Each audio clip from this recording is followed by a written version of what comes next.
परम सत्कारयोग गुरु प्यारी साध संगत जी, राधा स्वामी जी।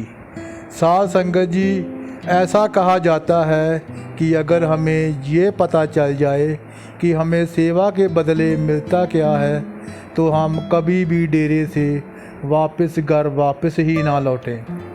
आज की ये साखी एक बुजुर्ग ने अपनी आप बीती संगत को सुनाई थी।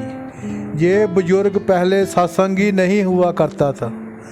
उन्होंने संगत को जो कुछ भी बताया वो हम सबके लिए एक बड़ी प्रेरणा बन सकता है। इसलिए वीडियो को बीच में छोड़कर मत जाएं जी। ये बुजुर्ग पहले सत्संगी नहीं हुआ करते थे, लेकिन अब ये अपना लगभग सारा समय डेरे में सेवा करने में या फिर सत्संग घर में सेवा करने में दिया करते हैं। और ये इतनी सेवा किया करते हैं कि ना धूप देखते हैं और ना बारिश। उन्हें सेवा करने का ऐसा नशा चढ़ गया है कि किसी ज़माने में सेवा के नाम से भी पीछे हट जाने वाला ये इंसान अब पुराने सेवादारों से भी आगे और उनसे बहुत ज़्यादा सेवा किया करता है और निष्काम भाव से सेवा किया करता है। उन्होंने कभी किसी को ये एहसास नहीं करवाया कि उनकी सेवा किसी से ज़्यादा है। ये अपनी सेवा में ऐसे जुट जाते हैं, फिर उन्हें और किसी चीज़ की सुध नहीं रहती।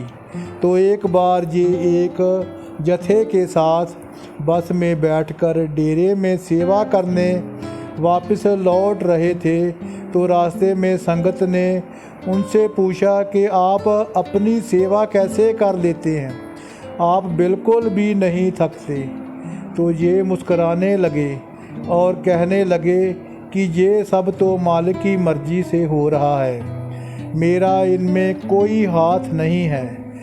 तो बस में बैठी संगत पूछने लगी कि लेकिन पहले तो आप सत्संगी नहीं थे और अभी कुछ ही महीने से हमने आपको सत्संग घर में देखा है, तो अचानक ऐसा क्या हुआ जो आप सब कुछ छोड़कर सेवा में लग गए।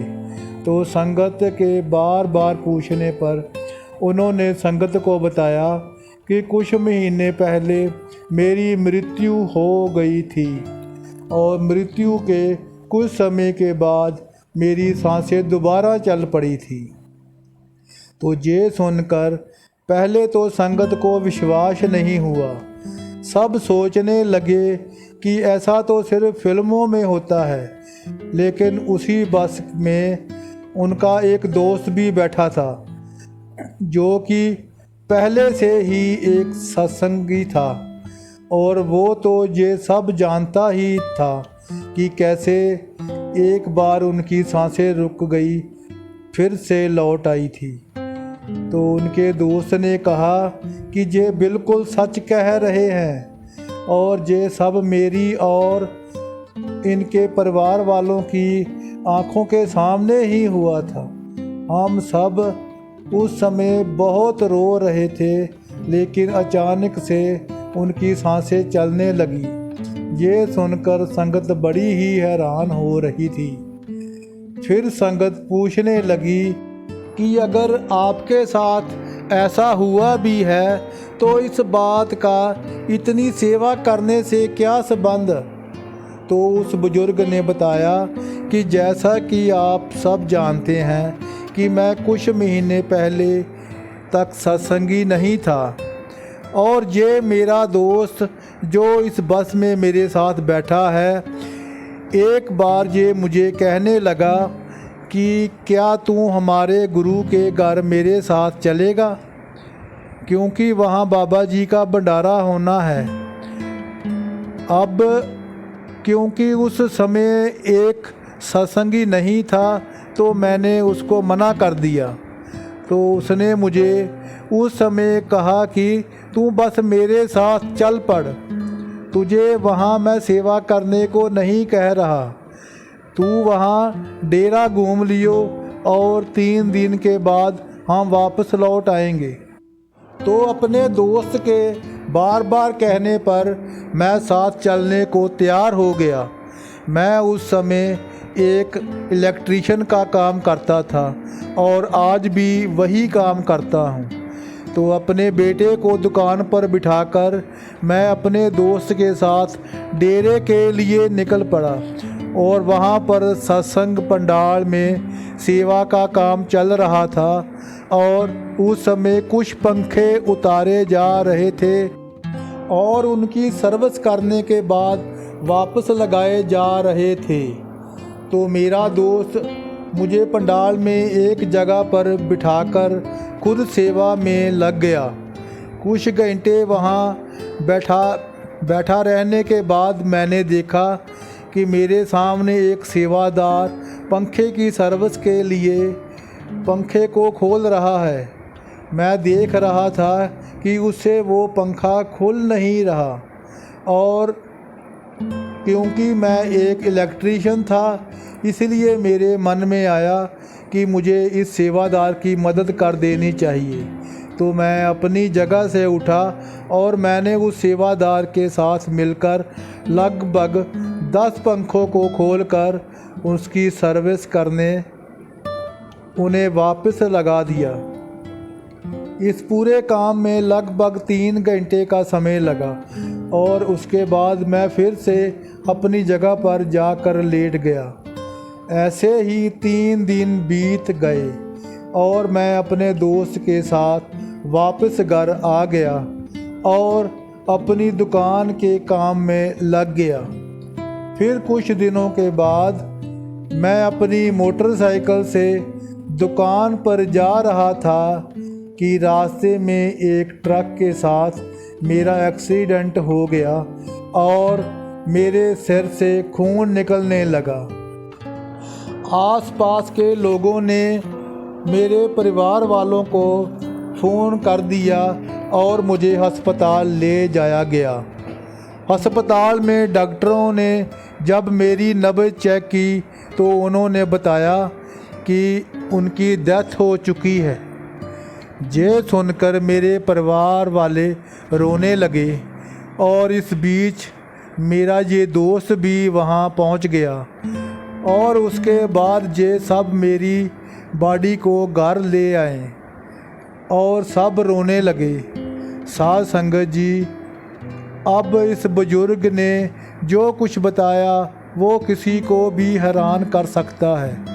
उन्होंने बताया कि जब मेरी सांसें रुक गई थी तो एक जमदूत ने मेरी एक बाजू पकड़ ली और मुझे अपनी तरफ खींचने लगा, लेकिन मैंने महसूस किया कि मेरी दूसरी बाजू भी किसी ने पकड़ रखी है और वो भी मुझे अपनी ओर खींच रहे हैं। फिर मैंने देखा कि एक तरफ काल मुझे खींच रहा है और दूसरी तरफ सफ़ेद कुर्ते में बाबा जी ने मेरी बाजू पकड़ रखी है और बाबा जी काल से बात कर रहे हैं कि इसका अभी समय पड़ा है और ये मेरी रूह है। तो काल ने कहा कि नहीं महाराज, ये आपकी रूह कैसे हो सकती है, ये तो हमारी रूह है। तो बाबा जी ने कहा कि इसका समय तो अभी बाकी है, इसीलिए इसको आप यहीं छोड़ दो। तो बाबा जी ने काल से अलग से कुछ बात की और बाबा जी की बात सुन कर काल वहाँ से चला गया। और फिर मैंने बाबा जी से पूछा कि आप कौन हो, क्योंकि तब तक मैं नहीं जानता था कि ये बाबा जी हैं। तो उन्होंने कहा कि मैं तेरी एक दिन की सेवा का फल हूँ, और ये कहकर बाबा जी वहाँ से चले गए और इधर मेरी सांसें वापस लौट आई और मुझे वापस देखकर मेरे परिवार वाले और मेरा ये दोस्त एकदम से हैरान रह गए कि ऐसा कैसे हो सकता है। उन्होंने फिर से डॉक्टर को बुलाया और डॉक्टर भी हैरान था कि अभी कुछ देर पहले उनकी नब्ज, दिल की धड़कन, सांसें, सब कुछ बंद था और कुछ समय के बाद ये सब फिर से कैसे चल पड़ी।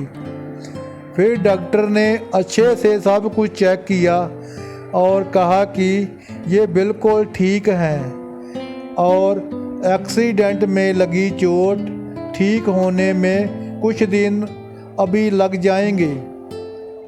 तो डॉक्टर के जाने के बाद मैंने जब सारी बात अपने दोस्त और परिवार वालों को बताई तो ये सब सुनकर ये बहुत हैरान हो गए। मैंने उन्हें बताया कि बाबा जी अपनी रूह की आकस्मिक मौत यानी समय से पहले मौत नहीं होने देते। इसके लिए वो काल से भी लड़ जाते हैं और मैंने तो बस कुछ घंटे डेरे में सेवा की थी और उन्होंने मुझे अपना बना लिया।